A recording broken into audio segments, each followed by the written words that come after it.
In the case of any non-profit organization, in the case of any charitable organization, there is zero tax implication.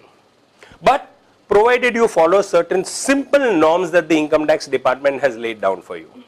You might tell me, but I've got a lot of income. I say, how much? You say 1 crore, 10 crores, 100 crores. No cap on this. You may be having 100 crores as your income. If you follow the simple norms laid down under income tax, you don't pay any tax at all. So let's look at this first slide, which is very, very important.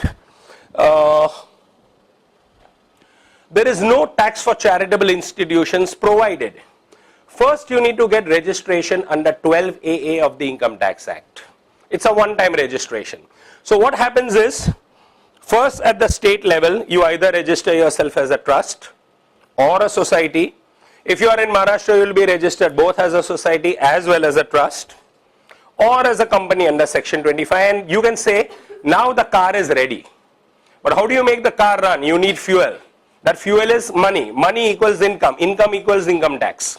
So now you go to the income tax department to exempt your income from tax.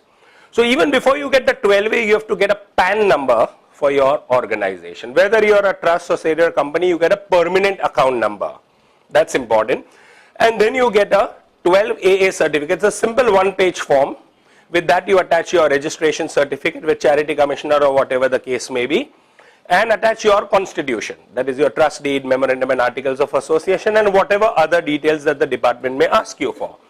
And once you get it, you have a 12A registration which is there. You don't have to renew it. This means you are recognized by income tax department as a tax exempt organization. But this tax exemption is reviewed on a financial year to financial year, or rather what the income tax calls assessment year to assessment year basis. So in certain years, if you do not obey the laws of income tax, in that year your 12A stands suspended. Earlier what used to happen is, if you flouted any of the norms, you would be deregistered under 12A. Now that has thankfully gone away. They assess you on a assessment year to assessment year basis, and in any year where you have defaulted, in that year your 12A is suspended. That means in that year you are treated like an AOP and you are charged at the maximum marginal rate of tax, such as your business income going over 25 lakhs of rupees or whatever other norms I'm going to talk about. Second requirement is that the institution must continue to operate only for charitable purposes according to your own objects. You do not swing around on that. You must spend at least 85% of your income in any given financial year that begins 1st April ends 31st March on the objects of the institution, which includes your admin costs. The language in the income tax is apply 85% of your income, which includes your admin costs. What do you do with the balance 15%? Yes, surely you could take it to your corpus, or you could create it as a reserve fund or a contingency fund or a building fund or a repair fund.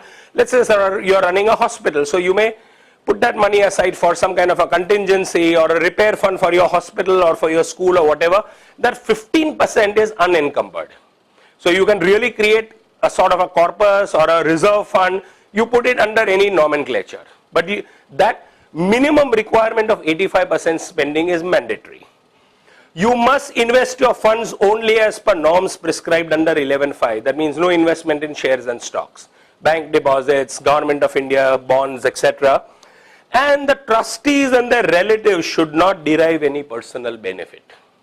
Most important, Section 13 over here. If you in any financial year, for us it's financial year, the year after that is treated as the assessment year from the income tax point of view, you follow it and you pay no tax. Now assuming in any financial year, you default on any of these things, what happens?